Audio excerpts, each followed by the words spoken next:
বিধান কোরআন যখন মানুষের অন্তরের মধ্যে চলে আসবে, ওই কোরআনের মহব্বতে, আল্লাহর মহব্বতে, কাল কিয়ামতের মহব্বতে পুলিশকে চোর ধরতে হবে না, চোর এসে পুলিশের সামনে হাজির হয়ে যাবে। বর্তমানে যে আইন কানুন মানুষের, একজন মানুষ আরেকজন মানুষের জন্য আইন তৈরি করলো, কিভাবে সে এটাকে বাস্তবায়ন করে এই কথা আশা রাখে যে সে সুবিধা হবে? সে আশা রাখতে পারে না। এই কথার উপর কথা বলতে গেলে হয়তো আমরা হয়ে যাই সরকার বিরোধী, রাষ্ট্র বিরোধী। না না, রাষ্ট্রকে আপন অবস্থায় সম্মান দেওয়ার দিব, কিন্তু আমরা বলতে চাই সমাজের ফিতনা ফাসাদ, সমাজের বিশৃঙ্খলা, সমাজের জুলুম নির্যাতন, সমাজের অত্যাচার, সমাজের জুলুম লুণ্ঠন, সমাজের ফিতনা ফাসাদ, সমাজের জেনা ব্যভিচার, চুরি ডাকাতি দূর করতে হলে কার বিধান লাগবে? আল্লাহর বিধান সামনে আসলে বর্বরতা। দাবি নামক ইউনিভার্সিটিতে, ঢাকা নামক ইউনিভার্সিটিতে আবরার ভাই নামক লোকদেরকে, মুফাজ্জলের মতো লোকদেরকে 2024-এর 5ই আগস্টে বৈষম্যের নামে বাংলাদেশের ছাত্রদেরকে হত্যা করা হবে, গুলি করা হবে, ছাত্রদেরকে ইউনিভার্সিটিতে মারা হবে। এটা কি জাহিলিয়াত নয়? এটা কি বর্বরতা নয়? প্রকাশ্যে মানা হবে, এটা বর্বরতা না হয়? আল্লাহর বিধান সামনে আসলে বর্বরতা। আল্লাহর বিধান বলে আস-সারিকু ওয়াস-সারিকাতু ফাক্তাউ আইদিয়াহুমা জাযাআম বিমা কাসাবা নাকালাম মিনাল্লাহ। আরে চোর চুরি করবে, সে চোর হোক চুরিনি হোক, সে অন্যায় করলে তার হাত কাটো। যখন ইসলামী বিধান অনুযায়ী হাত কাটতে যাই তখন বলে বর্বরতা। আর প্রকাশ্যে মানুষকে খাওয়ার পরে মারে, বাংলাদেশ নাই না? আশ্চর্য হয়ে যায়, নাকি বাংলাদেশ? জাহিলিয়াতের কথা শুনেছি আগে, এখন তো দেখছি। এর আগের বার যদি আবরার যে হত্যা বিশ্ববিদ্যালয় হয়েছে, ওইগুলার যদি প্রকাশ্য শাস্তি হইতো, গতকালকে এই ঘটনা ঘটতো। আল্লাহ তাআলাই মানুষের অবস্থা ভালো জানেন। আল্লাহ তাআলাই মানুষের প্রতি সবচেয়ে বেশি দয়াশীল, গফুর গফফার, রহিম রহমান। আমি আপনার যতই কিছু বলি, আল্লাহর চেয়ে দয়াশীল, ক্ষমাশীল আর কেউ হতে পারে? যিনি যে যন্ত্রকে বানিয়েছেন, এই যন্ত্রের অবস্থা তিনি ভালো জানেন, অপর কেউ জানেন না। যিনি প্রথমে কোন জিনিসকে সৃষ্টি করেন, তিনি তার আদি অন্ত এ টু জেড ভালো করে জানেন। কিভাবে এটাকে ঠিক করতে হবে, নষ্ট হলে কিভাবে ঠিক করতে হবে, কিভাবে এটাকে সোজা চালাইতে হবে, তিনি জানেন, অপর কেউ বেশ ভালো জানে। বর্তমানের যে বিধিবিধান, বর্তমানে যে আইন কানুন মানুষের, একজন মানুষ আরেকজন মানুষের জন্য আইন তৈরি করলো, কিভাবে সে এটাকে বাস্তবায়ন করে এই কথা আশা রাখে যে সে সুবিধা হবে? সে আশা রাখতে পারে না। এই কথার উপর কথা বলতে গেলে হয়তো আমরা হয়ে যাই সরকার বিরোধী, রাষ্ট্র বিরোধী। না না, রাষ্ট্রকে আপন অবস্থায় সম্মান দেওয়ার দিব, কিন্তু আমরা বলতে চাই সমাজের ফিতনা ফাসাদ, সমাজের বিশৃঙ্খলা, সমাজের জুলুম নির্যাতন, সমাজের অত্যাচার, সমাজের জুলুম লুণ্ঠন, সমাজের ফিতনা ফাসাদ, সমাজের জেনা ব্যভিচার, চুরি ডাকাতি দূর করতে হলে কার বিধান লাগবে? বলেন সবাই। ইনিল হুকমু ইল্লা লিল্লাহ। হুকুম কার বলেন? আল্লাহ। এজন্য আল্লাহ ইন্না দীনা ইনদাল্লাহিল ইসলাম বলে দিয়েছেন। আর ইসলামের কোড, এই সমস্ত নিয়ম কানুনকে আল্লাহ তাআলা কোরআনের মাধ্যমে দিয়ে দিয়েছে। কোরআন সামনে আসবে তো সকল কিছু সোজা থাকবে। কোরআন যখন সামনে এসে মানুষকে সমস্ত বিধিবিধান শোনাই দিবে, তখন ওই কোরআনের নিয়ম অনুযায়ী যখন সমাজ ব্যবস্থা চলবে, এই সমাজ হবে শান্তির সমাজ। এই সমাজের মধ্যে কোনো অন্যায় থাকবে না। বলেন নবী করিম সাল্লাল্লাহু আলাইহি ওয়াসাল্লাম যে জমানায় এসেছিলেন, সেই জমানায় যে পরিমাণ অন্ধকারাচ্ছন্ন ছিল, পাপাচার ছিল, ওই সমাজটায় বেশি মানুষ গুনাহের মধ্যে, উল্টোপাল্টো কাজের মধ্যে বেশি লিপ্ত ছিল না বর্তমানে আমরা যারা আছি তারা বেশি? আগেরটা বেশি ছিল। অর্থাৎ নবী করিম সাল্লাল্লাহু আলাইহি ওয়াসাল্লামের নবুয়ত প্রাপ্তির পূর্বে বা নবুয়তের পরেও মানুষ দ্বীনকে গ্রহণ করার ওই সময়টায় যেই পরিমাণ অন্ধকারাচ্ছ ছিল, ওই ধরনের অবস্থা আমাদের বাংলাদেশে বা সারা বিশ্বে এখনো নাই। হ্যাঁ, আস্তে আস্তে হচ্ছে, পূর্বের অবস্থার দিকে ফিরে যাচ্ছে। ওই সময় যেমন প্রকাশ্যে হত্যা করা হতো, নিজের কন্যা সন্তানকে মাটিতে পুঁতে ফেলা হয়তো লজ্জার কারণে, মানুষ মদ ঘুষ ব্যভিচারে লিপ্ত ছিল। আজকের সমাজ ব্যবস্থা কেমন যেন অনেকটা সেরকম হয়ে গিয়েছে। তবে ওই জমানাকে আইয়ামে জাহিলিয়াত বলা হয়েছে। আচ্ছা, ওই জমানায় আল্লাহর নবী যে কোরআনকে নিয়ে এসে দ্বীনের দাওয়াত দিয়ে ওই জমানাকে পরিবর্তন করছেন না করেন নাই? কথা বলেন। যেই জমানার মানুষগুলো সম্পর্কে নবীর কথা ছিল, তারা এতই অত্যাচার, অন্ধকারের মধ্যে নিমজ্জিত ছিল যে আল্লাহর ঘর বাইতুল্লাহকে উলঙ্গ তাওয়াফ করেছে। সামান্য কিছু জমি জমা হোক, সামান্য কিছু স্বার্থের কারণে যুগের যুগ পর যুগ, গোত্রের পরে গোত্র, সম্প্রদায়ের পর সম্প্রদায়, এক গোষ্ঠী আরেক গোষ্ঠীর পিছনে লেগে থাকতো। কেন? ওইটার প্রতিশোধ নেওয়ার জন্য। এই যে আইয়ামে জাহিলিয়াত, এটা একটা পরিভাষা, এটা একটা সম্প্রদায়ের ব্যাপারে বলা হয়, সব সময় বলা হয় না। উদাহরণের ব্যাপারে আরেকটাকে বলা হয় তুমি আইয়ামে জাহিলিয়াতের মধ্যে কাজ করেছো, কিন্তু আইয়ামে জাহিলিয়াত একবারই এসেছে, আর আসবে না। এমন এক বর্বরতা, এমন এক শব্দ নবী যে জাতির উপরে ইউজ করেছেন, সেই জাতির ব্যাপারে নবী করিম সাল্লাল্লাহু আলাইহি ওয়াসাল্লাম সর্বশেষ বলে দিয়ে গিয়েছেন, আসহাবিকান নুজুম বিআইহিম ইকতাদাইতুম ইহতাদাইতুম। আরে শোনো, যে সম্প্রদায়ের কাছে আমি আইয়ামে জাহিলিয়াত বলে আখ্যায়িত করেছিলাম, ওই সম্প্রদায়ের মানুষকে আমি নবী আল্লাহর বিধান দ্বারা, আল্লাহর আনিত ধর্ম দ্বারা, আল্লাহর বিধান বাস্তবায়ন করার মাধ্যমে আল্লাহর বিধানকে তাদের কাছে প্রেজেন্টেশন করার কারণে তারা যখন গ্রহণ করে নিয়েছেন, তারা তো এমন হয়ে গিয়েছে, তারা এক একটা আসমানের নক্ষত্র সমতুল্য হয়ে গেছে।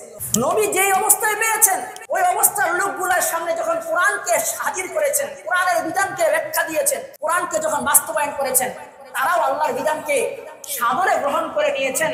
তাদের ব্যাপারে 23 বছর পরে নবীর বাণী কি, আরে শোনো শোনো, ওই লোকগুলাকে কোরআনের আলোকে ধরে আমি এমন অবস্থায় রেখে গেছি, তারা তো আসমানের নক্ষত্র সমতুল্য হয়ে গিয়েছে। একজনকে ফলো করবা তো কেমন যেন রাস্তা পেয়ে যাবা। আলাইকুম বিসুন্নতি ওয়া সুন্নাতুল খুলাফায়ে রাশিদিন আল মাহদিয়িন, বলে তোমাদের উপর আমার সুন্নতকে আঁকড়িয়ে ধরা আবশ্যক, আর আমার এই খুলাফায়ে রাশিদিন সাহাবীদের মতাদর্শ আঁকড়িয়ে ধরা আবশ্যক। আমিনু কামা আমানান নাস, ওরা যেরকম ঈমান এনেছে তাদের মতো ঈমান আনো। কল্পনা করছেন, খেয়াল করেন, যে সম্প্রদায়টা একটা বর্বরতার মধ্যে ছিল, 23 বছর জীবন ব্যবস্থার পরিবর্তনের পরে এই সমাজ ব্যবস্থা সম্পর্কে স্বয়ং নবী না, যে আল্লাহ মানুষকে বানিয়েছিলেন, যে আল্লাহর মানুষের এ টু জেড সব জানেন, সে আল্লাহর কোরআনে বলছেন তাদের মতো হয়ে যাও, তোমরা সফল কাম হয়ে যাবে। সুবহানাল্লাহ। বলেন কিসের সেই পরশ ছিল যার কারণে সফলতা চলে আসছে? আজকে আমার এই সমাজ ব্যবস্থা সাহাবীদের মতো কি জীবনে আর আসবে?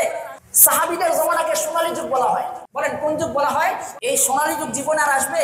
ওই সোনালী যুগের মানুষগুলো তো এমন ছিল, আল্লাহু আকবার, কত কথা বলবো, কোন দিকে যাব, 30 মিনিটের সব একটা টপিকই বোঝানো যায় না, সময় পাই 30 মিনিট। বলে তারা কেমন ছিল তার দুই একটা উদাহরণ নাও। বলে তারা শুধু অর্থের ক্ষেত্রে নিরাপদ ছিল তা না, তারা তাদের স্বার্থের ক্ষেত্রে নিরাপদ ছিল তা না, আমলের ক্ষেত্রে নিরাপদ তা না, সমস্ত দিক থেকে তারা একজন আরেকজনের ব্যাপারে এমন আদর্শ হয়েছে, যুগ যুগ ধরে তাদেরকে উদাহরণ দিয়ে পরবর্তী সম্প্রদায় চলবে। কত সাইড চান, কত সাইড চান। অর্থের দিক থেকে উদাহরণ রয়েছে, ইবাদত বন্দেগীর ক্ষেত্রে আমাদের জন্য উদাহরণ রয়েছে, অন্যায় গুনাহ হয়ে গেলে কি শাস্তি হবে তারা কিভাবে বরণ করেছে উদাহরণ রয়েছে। ওমর রাদিয়াল্লাহু তাআলার জামানায় এক মহিলা দূর থেকে বৃদ্ধা বয়সে হজ করতে এসেছেন, বৃদ্ধা বয়সে।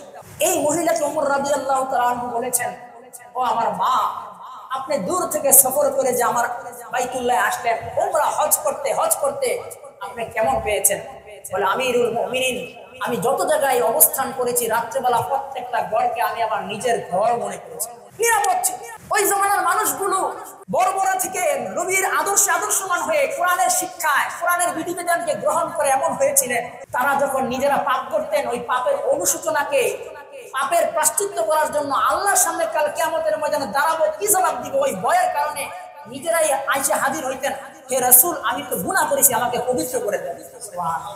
আর এখন চোর তো চুরি করে, পাপী পাপ করে, অন্যায় করে, তাকে আবার ধরতে গিয়া পুলিশ লাগে, আবার এটাকে বাস্তবায়ন, এটা কি সত্য কিনা ইনভেস্টিগেশন করতে হয়, কত ফাইল পত্র গাটাগাটি করার পরে 5 বছর চলে যায়, 10 বছর চলে যায়, 20 বছর যায়, তাও বাস্তবায়ন করতে পারে না, ঠিক কিনা বলেন? মানুষের তৈরি, মানুষের বিধান দ্বারা মানুষ সুধা হবে না, মানুষকে সুধা করতে হলে আল্লাহর বিধানই লাগবে। এই মানুষগুলাকে আল্লাহই বানিয়েছে, তিনি জানেন তাদের সমস্যা কোথায়, তিনিই জানেন সংশোধন কোথায়। এক সাহাবী বলছে, ইয়া রাসূলুল্লাহ, আমার মা অসুস্থ, আমি তো জিহাদে যেতে মন চায়, আমি কি করব? নবী করিম বলেন সাল্লাল্লাহু আলাইহি সাল্লাম, তুমি তোমার মার সেবা করো। বুঝাচ্ছি, মা অসুস্থ অবস্থায় তোমার জন্য জিহাদে যাওয়া জরুরি না, তুমি মার খেদমত করো। মানুষের বিধানটা, তার অবস্থাটা যদি মানুষ বেশি ভালো জানতো, এখানে একটা ব্যতিক্রম আয়োজন আসতো, তুমি যা করার করো, এখনই চলে যাও জিহাদের ময়দানে, শহীদ হয়ে যাও। কিন্তু না, আবেগকে নবী করিম সাল্লাল্লাহু আলাইহি ওয়াসাল্লাম কন্ট্রোল করে দিলেন, বলে না, তুমি তোমার মাকে খেদমত করো। শুধু এতটুকু না, যখন কোন ধরনের সামনে আবেগ চলে আসছে, ওই অবস্থায় আসমানি বিধান সামনে চলে আসছে। আসমানি বিধান যখন সামনে আসছে, তখন সে নিজের আবেগকে কন্ট্রোল করে আসমানি বিধানের উপরে সারেন্ডার করে দিয়েছে। আল্লাহর কোরআন সবার সামনে। আল্লাহ রাসূল সাল্লাল্লাহু আলাইহি ওয়াসাল্লামের কাছে বনু জুহাইনা নামক এলাকা থেকে এক মহিলা আসছে। বনু জুহাইনা নামক এই এলাকা থেকে এক মহিলা এসে বলে, ইয়া রাসূলুল্লাহ, আসবতু হাদ্দান ফাআকিমহু আলাইয়া। হে রাসূল, আমি তো হদ কায়েম হয়, হদ বলা হয় জেনা হলে, হত্যা করলে, এগুলার ব্যাপারে শরীয়তের যে কঠিন বিধান আছে সেটাকে বাস্তবায়ন করা, আল্লাহর বিধান বাস্তবায়ন করা। তো যদি কোনো মহিলা অবিবাহিত থাকে, তাকে সঙ্গেসার করতে হবে, তাকে পাথর মেরে রজম মারতে হবে, রজম করতে হবে, পাথর মেরে তাকে দুনিয়াতে শেষ করতে হবে, তার শাস্তি। আচ্ছা, এই হদের শাস্তিটা এই মহিলা জানতেন না? জানতেন না। বনু জুহাইনার এই মহিলা বলে, ইয়া রাসূলুল্লাহ, আসবতু হাদ্দান ফাআকিমহু আলাইহি। হে নবী, আমি হদের উপযুক্ত হয়ে গিয়েছি, আমাকে বাস্তবায়ন করেন। আল্লাহর নবী তো অবাক হয়ে গেলেন। নবী করিম সাল্লাল্লাহু আলাইহি সাল্লাম অবাক হইয়া ফাদা রাসূলুল্লাহ সাল্লাল্লাহু আলাইহি সাল্লাম ওলিয়াহা, তার পরিবারের লোকদেরকে ডাকলেন। ডেকে নবী করিম সাল্লাল্লাহু আলাইহি সাল্লাম বলেন, আহসিন ইলাইহা, অর্থাৎ সে অন্যায় পাপাচার জেনা করে তার পেটের মধ্যে বাচ্চা এসেছিল, অর্থাৎ বাচ্চা খালাস পর্যন্ত তার সাথে তোমরা সুলুক করো, হুসনে সুলুক করো, আপন অবস্থায় রেখে দাও। যখন এই বাচ্চা প্রসব হয়ে যাবে, দুনিয়াতে ভূমিষ্ঠ হবে, তারপরে আমার কাছে নিয়ে এসো। এই যে মহিলা নিজে এসে ধরা দিল, সে কি জানতো না যে আমার দুনিয়া থেকে বিদায় নেওয়াই হচ্ছে শাস্তি? জানতেন না? জানতেন না? ও উম্মতের মুহাম্মদ সাল্লাল্লাহু আলাইহি ইসলামের বাসিন্দারা, বলতে চাই, কোরআনী বিধান, কোরআন যখন মানুষের অন্তরের মধ্যে চলে আসবে, ওই কোরআনের মহব্বতে, আল্লাহর মহব্বতে, কাল কিয়ামতের মহব্বতে পুলিশকে চোর ধরতে হবে না, চোর এসে পুলিশের সামনে হাজির হয়ে যাবে। তারা বুঝেছেন না, এই দুনিয়া দুনিয়া নয়, আরেকটা দুনিয়া আছে। আম্মা মান খাফা মাকামা রাব্বিহি ওয়া নাহান নাফসা আনিল হাওয়া ফা ইন্নাল জান্নাতা হিয়াল মাওয়া। যে ব্যক্তি আল্লাহর সামনে দাঁড়ানোর ভয় করে নিজেকে গুনাহ থেকে বাঁচায় রাখে, নফসকে কন্ট্রোল করে, আল্লাহ বলেন তার ঠিকানা তো জান্নাত। সুবহানাল্লাহ বলেন, জোরে বলেন না সুবহানাল্লাহ, সুবহানাল্লাহ, সুবহানাল্লাহ বলেন না। বলেন এই মহিলার স্থান কোথায় হবে? আল্লাহু আকবার, জান্নাতে। কেন হবে না? আল্লাহর বিধানের সামনে যদিও দুনিয়া থেকে চলে যাওয়া আসতেছে, তার উপর রজম মারা হবে, কিন্তু সে তো গুনাহকে দুনিয়াতেই পাপ মুক্ত হয়ে যাওয়াটাকেই নিরাপদ মনে করেছেন। এই মহিলা দুনিয়া থেকে পাপ মুক্ত হয়ে যাবে। আর আল্লাহ বলে, যারা নিজেকে আল্লাহর সামনে ভয় পাইয়া গুনাহ থেকে বাজে, নিজেকে পাক পবিত্র করে, কন্ট্রোল করে, আমি তোর জান্নাতুল মাওয়া নামক জান্নাত দিয়া তার উপর সন্তুষ্ট হয়ে যাব। বলে, হুজুর, এটা তো বর্বরতা। একটা মানুষকে সবার সামনে প্রকাশ্য মাইরা ফেলবে, পাথর মাইরা, এটা তো বর্বরতার আইন। এটা বর্বরতার আইন হয়। দাবি নামক ইউনিভার্সিটিতে, ঢাকা নামক ইউনিভার্সিটিতে আবরার ভাই নামক লোকদেরকে, মুফাজ্জলের মতো লোকদেরকে 2024-এর 5ই আগস্টে বৈষম্যের নামে বাংলাদেশের ছাত্রদেরকে হত্যা করা হবে, গুলি করা হবে, ছাত্রদেরকে ইউনিভার্সিটিতে মারা হবে। এটা কি জাহিলিয়াত নয়? এটা কি বর্বরতা নয়? ঠিক কিনা বলেন? যেই হন, আমার কথা হচ্ছে, আল্লাহ তাআলার ভয় মানুষের সামনে নাই, প্রকাশ্য মানা হবে, এটা বর্বরতা না হয়? আল্লাহর বিধান সামনে আসলে বর্বরতা। আল্লাহর বিধান বলে, আস-সারিকু ওয়াস-সারিকাতু ফাক্তাউ আইদিয়াহুমা নাকালাম বিমা কাসাবা জাযাআম বিমা কাসাবা নাকালাম মিনাল্লাহ। আরে চোর চুরি করবে, সে চোর হোক, চুরিনি হোক, সে অন্যায় করলে তার হাত কাটো। যখন ইসলামী বিধান অনুযায়ী হাত কাটতে যাই, তখন বলে বর্বরতা। আর প্রকাশ্যে মানুষকে খাওয়ার পরে মারে, বাংলাদেশ নাই না? আশ্চর্য হয়ে যায়, নাকি বাংলাদেশ? জাহিলিয়াতের কথা শুনেছি আগে, এখন তো দেখছি একজন মানুষকে কি 25-30 হাজার মোবাইলের জন্য সবাই মারতে পারে এভাবে? আর মারলেন এই, যদি খাওয়াইলেন কেন?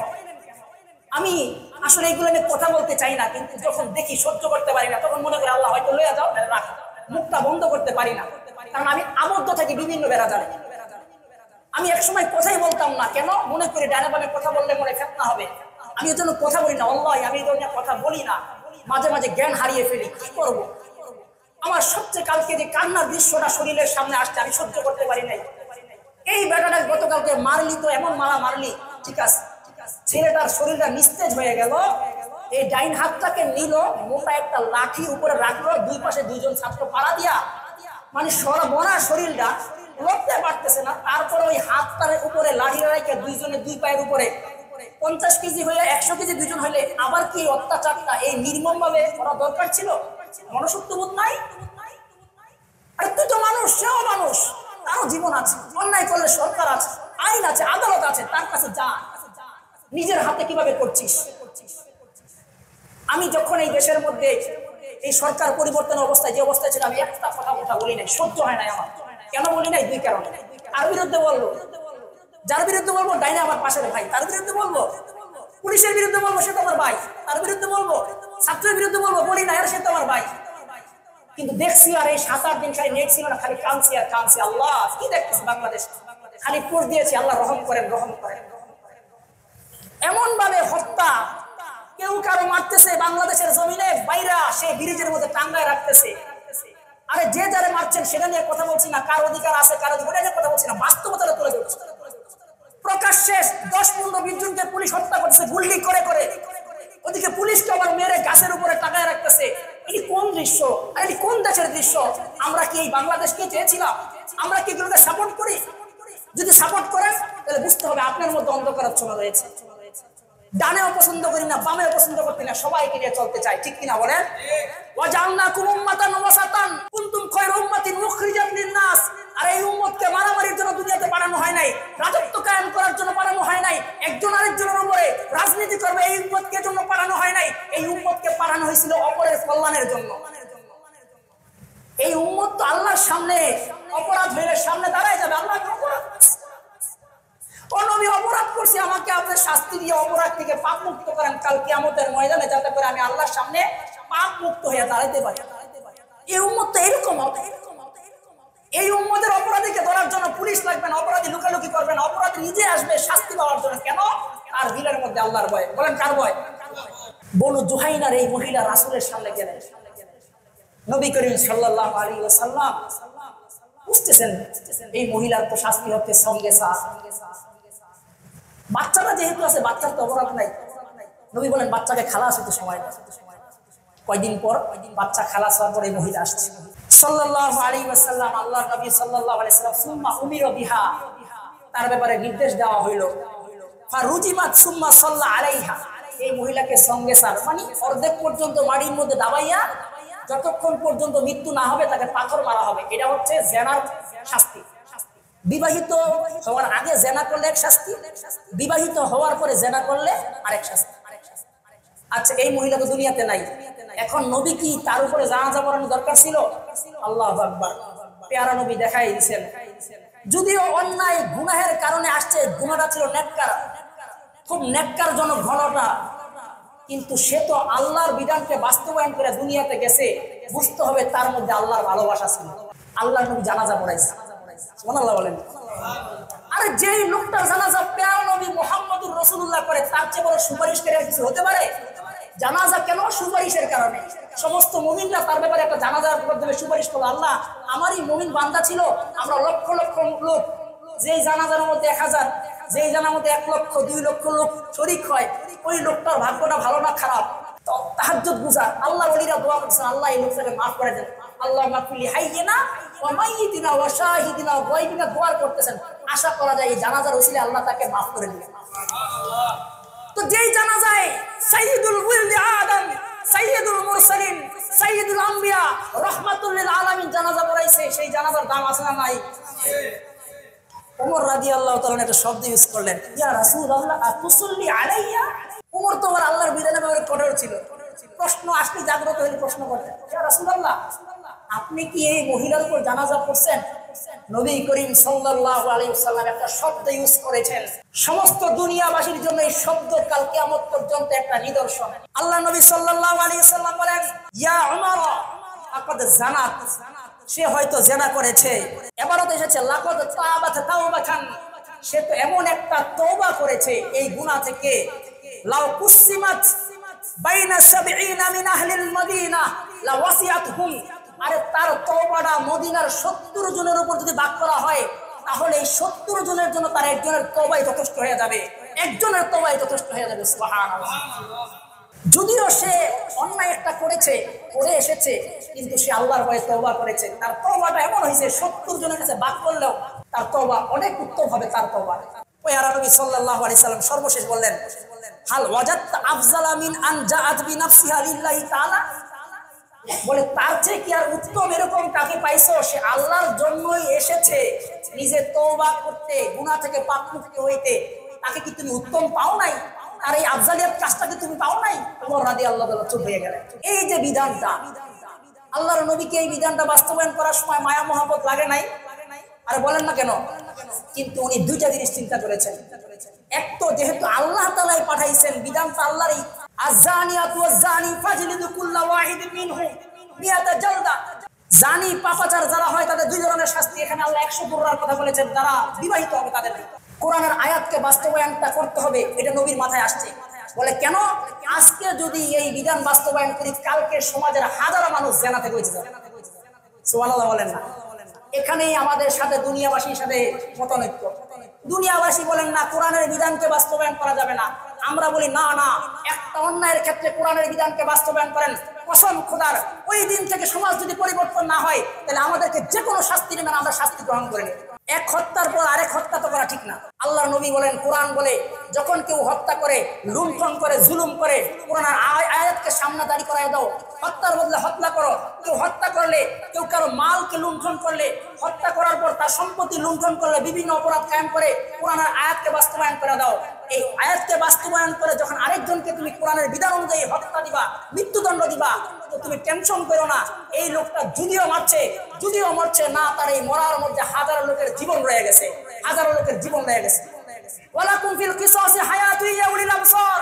আল্লাহ বলেন এই হত্যা, মৃত্যুদণ্ড, কেউ কারো মাল লুণ্ঠন করেছে, তাকে অত্যাচার করেছে, জুলুম করেছে, এর বিরুদ্ধে তোমরা কোরআনের আইনকে বাস্তবায়ন করবা, কিসাসকে বাস্তবায়ন করবা, তো মনে করবা এর মধ্যে হাজারো মানুষের জীবন রয়ে গেছে।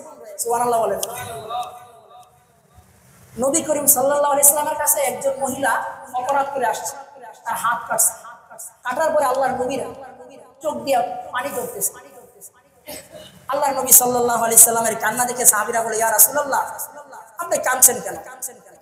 বলে দেখো, কাঁদছি এই কারণে যেহেতু আমার উম্মত মায়া মহব্বত আছে, কিন্তু আল্লাহর বিধানটাকে বাস্তবায়ন করতে হবে না হবে না? বলেন হবে। আল্লাহর নবী সাল্লাল্লাহু আলাইহি ওয়াসাল্লাম ওই অবস্থায় একটা শব্দ উচ্চারণ করেন, লাউ আন্না ফাতিমাতা বিনতা মুহাম্মাদিন লা সারাকাত লা কাতাতু ইয়াদাহা। আরে এই আল্লাহর বিধান বাস্তবায়ন করার ক্ষেত্রে যদি আমার মেয়ে কন্যা ফাতেমাকে পাইতাম চুরি করছে, তাহলে তার হাতকেও কাটতে আমি দ্বিধাবোধ করতাম না। সুবহানাল্লাহ বলেন। বলেন রাসূলের কি ভালোবাসা ছিল না? ছিল না? আর উম্মতের জন্য এত মহব্বতকারী লোক দুনিয়াতে কেউ আসবে?